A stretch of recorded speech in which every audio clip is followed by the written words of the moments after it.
Assalamualaikum warahmatullahi wabarakatuh.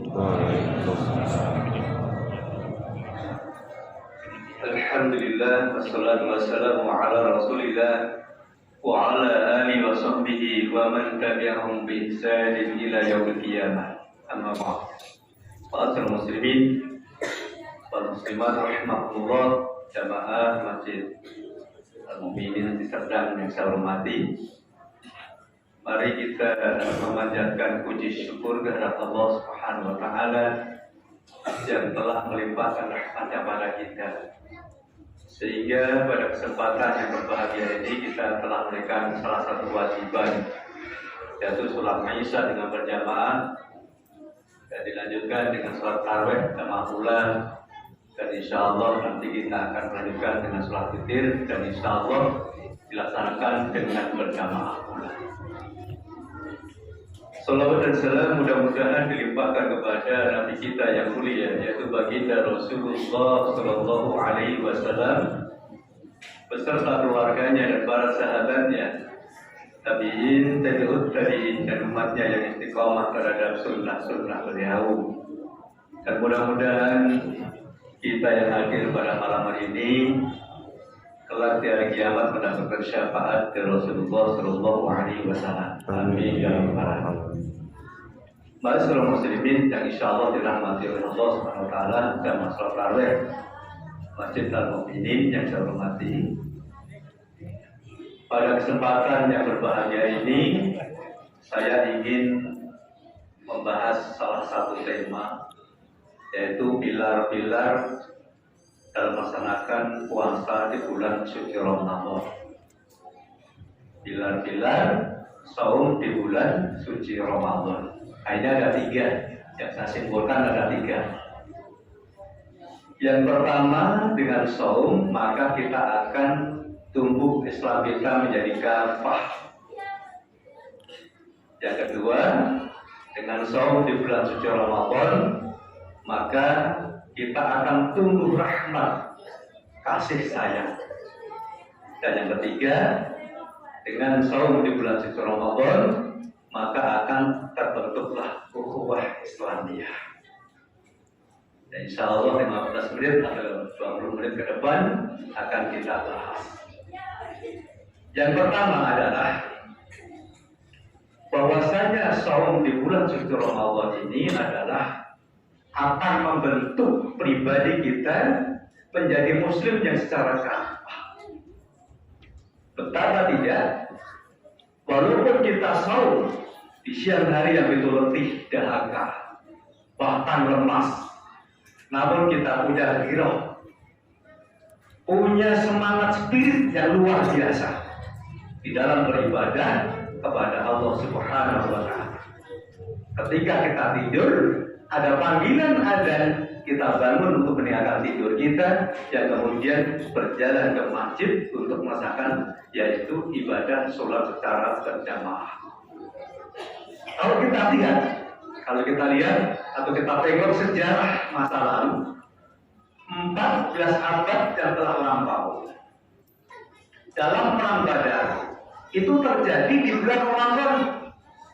Kaum muslimin sedang melaksanakan saum yang dipimpin oleh Rasulullah Sallallahu Alaihi Wasallam. Di dalam bulan Ramadan itu terjadilah perang Badar antara kaum muslimin dengan orang-orang kafir Quraisy. Kaum muslimin adalah berjumlah cuma 300 orang.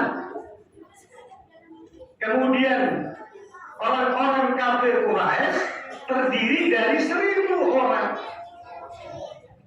Namun yang dipimpin oleh Rasulullah ini punya ghirah yang luar biasa, punya spirit yang sangat tangguh, sehingga yang hanya 300 tentara kaum muslimin waktu itu bisa mengalahkan, yaitu 1000 bala tentara kafir Quraisy.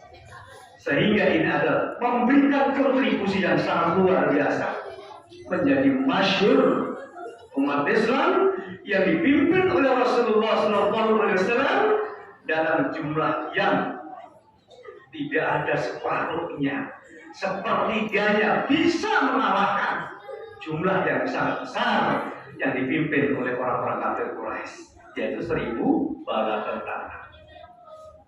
Maka dari itu, saat ini adalah kita dalam kondisi saum pada siang harinya.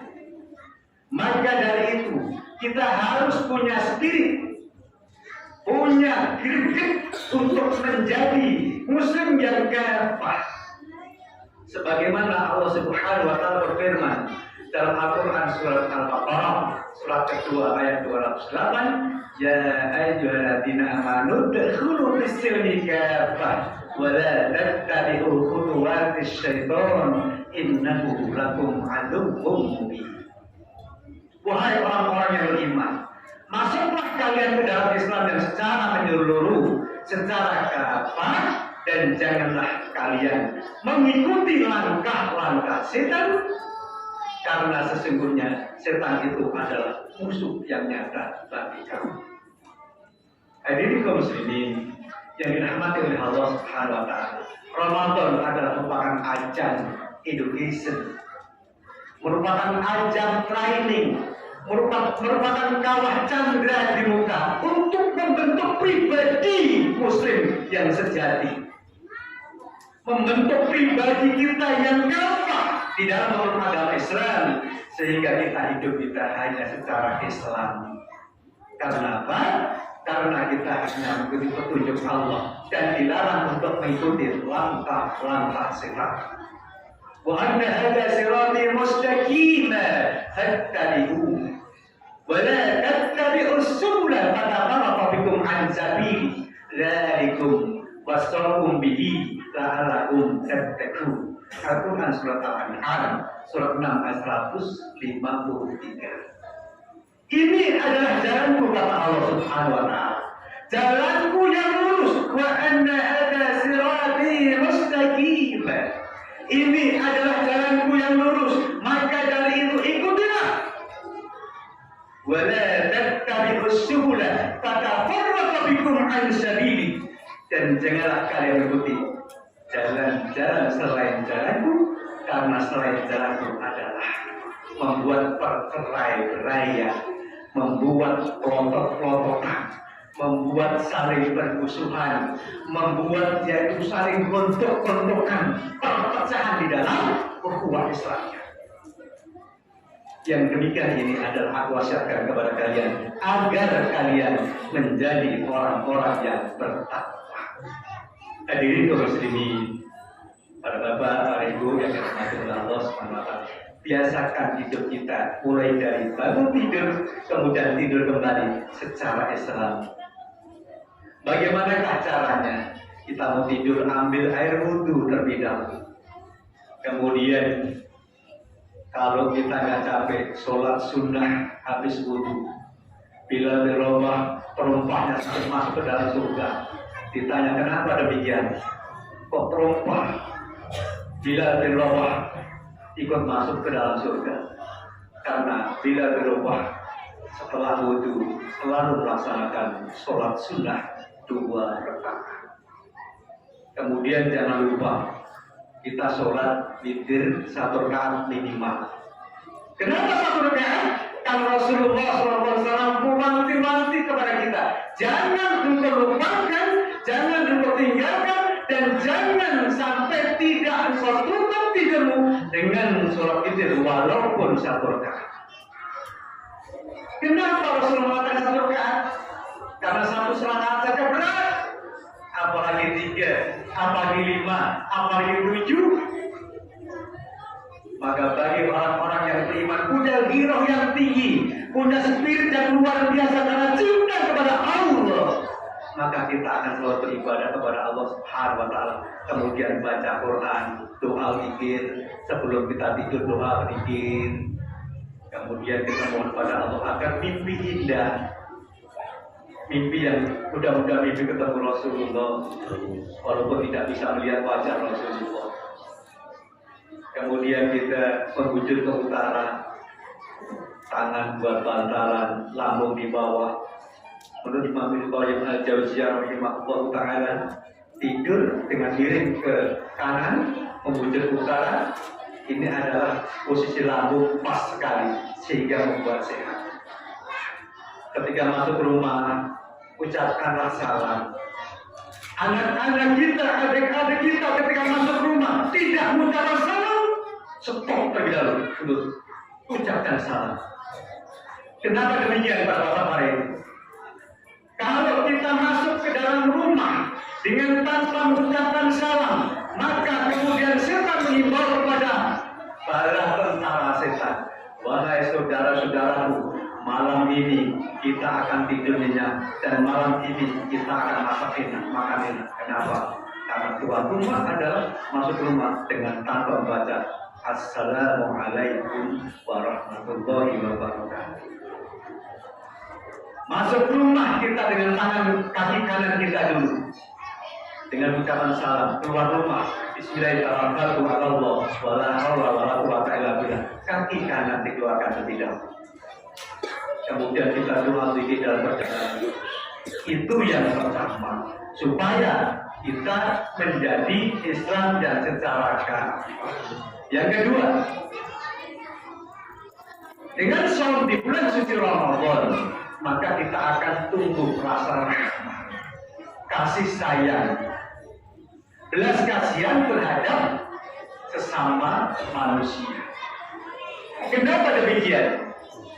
Karena Rasulullah SAW itu menyeru kepada kita, memerintahkan kepada kita agar kita itu menyayangi apa-apa yang berada di muka bumi. Irhamu man fil ardi yarhamkum man fis sama. Sayangilah apa-apa yang ada di bumi, niscaya kamu akan disayangi oleh yang di atas sana. Inilah para bapak, ibu-ibu, saudara-saudara yang dirahmati oleh Allah Subhanahu wa taala, karena rahmat Allah sangat luas. Rahmat Allah sangat luas. Di dalam hadis Rasulullah SAW dijelaskan, Inna lillahi mi'ata rahmah, anjala minna rahmatan wahidatan bainal jin wal ins wal bahaim wal hawa. Fabiha yata'atabuna wa biha yata'rahamuna wa biha ta'tiful wahsa ala walidiyah wa akharu tis'ina rahmah yarhamu biha ibadahu yawmal qiyamah. Hadis riwayat muttafaqun alaih atau Bukhari Muslim. Yang artinya adalah sesungguhnya Allah memiliki 100 rahmat. 100 rahmat. Yang satu rahmat diturunkan di muka bumi, diberikan kepada bangsa jin, bangsa manusia, kepada hewan dan tumbuh-tumbuhan. Dengan satu rahmat itu adalah mereka saling menyayangi dan mengasihani. Dan dengan satu rahmat ini adalah binatang buas mencintai, menyayangi kepada anak-anaknya. Wa akharu tis'ina yang 99 ditahan oleh Allah Subhanahu wa taala akan diberikan nanti di akhirat kelak para bapak ibu. Yarhamu biha ibadahu yaumal qiyamah. Yang 99 rahmat para bapak ibu diberikan di akhirat kelak akan diberikan kepada siapa? Para hamba-hambanya yang taat kepada Allah Subhanahu wa taala. Para bapak ibu, agar kita mendapatkan rahmat yang sempurna, yang pertama adalah dijelaskan dalam Al-Qur'an surat Al-A'raf ayat 56. Inna rahmatallahi qaribun minal muhsinin. Sesungguhnya rahmat Allah Subhanahu wa taala dekat kepada orang-orang yang berbuat amal kebaikan. Artinya apa? Diberikan orang-orang yang berbuat amal kebaikan akan diberikan rahmat oleh Allah. Orang-orang yang sholat berjamaah, orang-orang yang saum, orang-orang yang sedekah, orang-orang yang mendengar taklim, orang-orang yang silaturahim, orang-orang yang membaca Quran, semuanya berbuat amal kebaikan nanti akan diberikan rahmat oleh Allah Subhanahu wa taala. Yang kedua, rahmat akan diberikan kepada orang-orang yang taat kepada Allah dan Rasul-Nya. Dalam Al-Quran surat Ali Imran 132 Allah berfirman, "Atii'ullaha wa rasulah la'allakum turhamun." Taat pada Allah dan taat pada Rasulullah SAW agar supaya kamu mendapatkan rahmat dari Allah Subhanahu Wa Taala. Yang terakhir, dengan saum di bulan Ramadan maka akan terbentuklah ukhuwah Islamiyah. Kenapa tidak? Karena kita sholat berbarengan begini. Ketika kita salaman, assalamualaikum, sejak salaman sebelum lepas, maka dosa-dosa kita akan diampuni oleh Allah Subhanahu Wa Taala. Berjumpa kita bismillah, kemudian assalamualaikum, berpisah assalamualaikum, subhanallah, saling mendoakan. Terwujudlah yang namanya ukhuwah Islamiyah. Wa'tasimu bihablillahi jami'an wa la tafarraqu. Al-Quran surat Ali Imran 103. Dan tegaklah tali Allah agama Allah dengan eratnya, dan janganlah kalian menjadi terlai-belai yang pecah belah. Inilah para bapak ibu yang bisa saya sampaikan, mudah-mudahan bermanfaat bagi kita semuanya. Subhanakallahumma bihamdika asyhadu an la ilaha illa anta astaghfiruka wa atubu ilaik. Assalamualaikum warahmatullahi wabarakatuh. Waalaikumsalam warahmatullahi wabarakatuh.